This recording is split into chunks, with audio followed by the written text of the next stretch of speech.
Hi guys, welcome to today's session. Thank you all for your yesterday's responses. And our yesterday's quiz question was, the largest concentration of thorium is found in monazite sand of which coast? And it is on the Kerala coast, the abundance of thorium can be found. So that is the answer.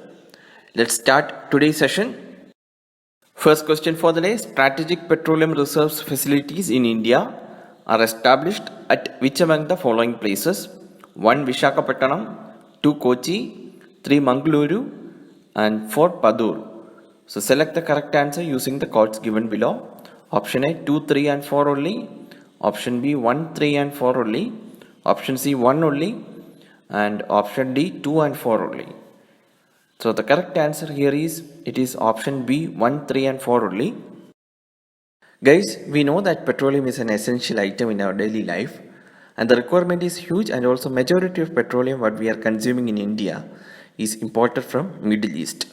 The issue here is Middle East is an area of uncertainty. Several issues are going on there. To name a few, one is Iran-US conflict, another one is the Qatar issue. Many issues are there. And what if there arises a situation that the supply of oil from Middle East ends for a few months? Here comes the need of strategic petroleum reserves. They are stockpiles of crude oil maintained by countries or private industries as a hedge against potential future energy crisis. And they represent a defense against any event of downfall in future oil production, including physical or economic actions which disrupt any part of production process from exploration, development to refining. Another reason for Strategic Petroleum Reserve is about price. We know that it is the age of globalization where the price of a product is determined by demand-supply chain. And the interconnected nature of international oil markets makes disruptions in any given area likely to affect prices in much wider geography. So in the event of a major disruption due to political or natural disaster, countries holding reserves could increase the available supply of the oil by releasing some portion of their reserves. And this increased supply would moderate price increases caused by the disaster. So in that way, Strategic Petroleum Reserve is useful for the country.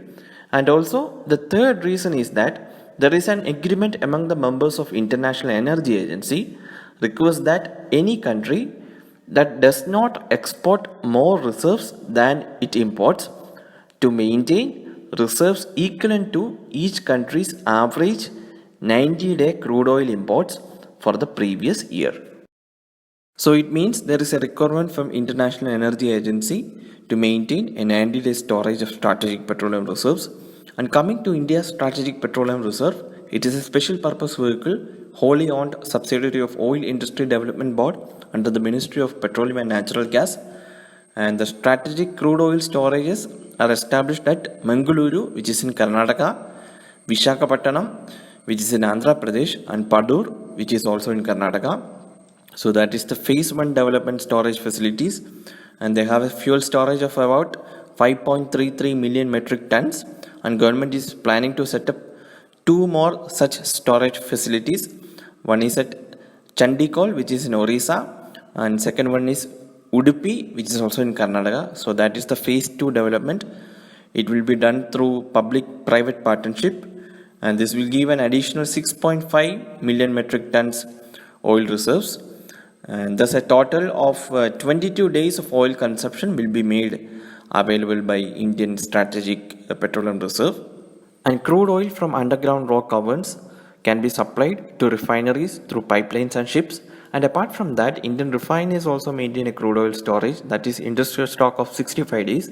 Thus, a total of 87 days, that is 22 by Strategic Petroleum Reserves and 65 by Indian refineries. So it comes to a total of 87 days of oil consumption will be made available in India after the completion of phase 2 by Strategic Petroleum Reserve. So this will be very close to 90 days mandate by International Energy Agency. So that is about Strategic Petroleum Reserves, and we will now move to second question. Second question is, in the context of Medical Termination of Pregnancy Amendment Bill 2020, consider the following statements. Statement 1, it seeks to extend the upper limit for permitting abortions from 20 weeks to 24 weeks under the special circumstances. And statement 2, the bill proposes a requirement of opinion of one registered medical practitioner for termination of pregnancy up to 20 weeks of gestation. So which of the above statements are correct? Option A 1 only, option B 2 only, option C both 1 and 2, and option D neither 1 nor 2. So the correct answer here is both the statements are correct. So it is option C both 1 and 2. Recently, the Union Cabinet has approved the Medical Termination of Pregnancy Amendment Bill 2020. The bill seeks to extend the termination of pregnancy period from 20 weeks to 24 weeks, which making it easier for women to safely and legally terminate an unwanted pregnancy. Currently, the women seeking to terminate the pregnancy beyond 20 weeks have to face legal recourse.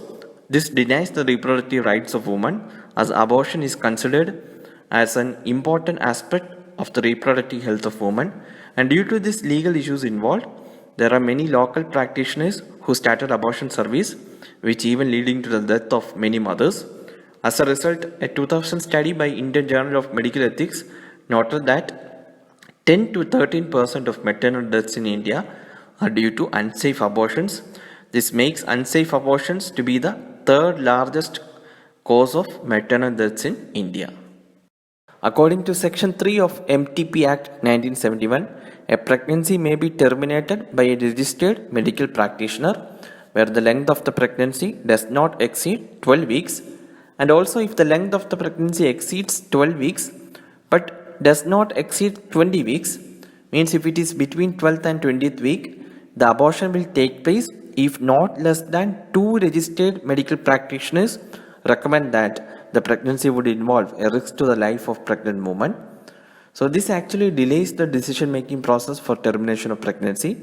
So to solve this, the 2020 bill seeks to amend the Medical Termination Pregnancy Act 1971, and the bill proposes the requirement of opinion of one registered medical practitioner instead of 2 or more for termination of pregnancy up to 20 weeks of gestation, and it introduces the requirement of opinion of 2 registered medical practitioners for the termination of pregnancy of 20 to 24 weeks of gestation.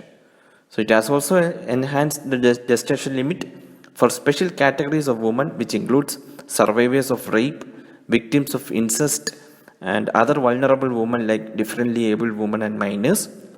So that are the changes recommended. It is an important mains topic also this year. So please study about this. Now we'll move to last question for the day. ODF plus, ODF plus plus and water plus often seen in the news is related with option A Swachh Bharat Mission, option B Ganga Rejuvenation Plan, option C National Rural Health Mission, and option D Ayushman Bharat. So the correct answer here is it is option A Swachh Bharat Mission. So guys, these are the protocols related with Swachh Bharat Mission. ODF Protocol, which means Open Defecation Free Protocol, issued in March 2016, says that a city or ward is notified as ODF city or ward if at any point of the day not a single person is found defecating in the open. And ODF Plus Protocol says that a city, ward or a work circle could be declared as ODF Plus if at any point of the day not a single person is found defecating and or urinating in the open, and all community and public toilets are functional and well maintained. And ODF Plus Plus Protocol adds the condition that the fecal sludge and sewage is safely managed and treated, with no discharging or dumping of untreated fecal sludge and sewage in drains, water bodies or open areas. And Water Plus is announced in August 2019. It aims to sustain toilets by treating and reuse of water. It contributes to the government's focus on water conservation and reuse under Jal Shakti Abhiyan, and is in alignment with United Nations mandated Sustainable Development Goal number 6 on clean water and sanitation. And guys, our today's quiz question is, which is the first open defecation free state in India? So identify the state. Please post your answers in the comment section. And that's all for today, guys. Please post your scores also in the comment section. We'll meet tomorrow with another set of questions. Thank you for watching.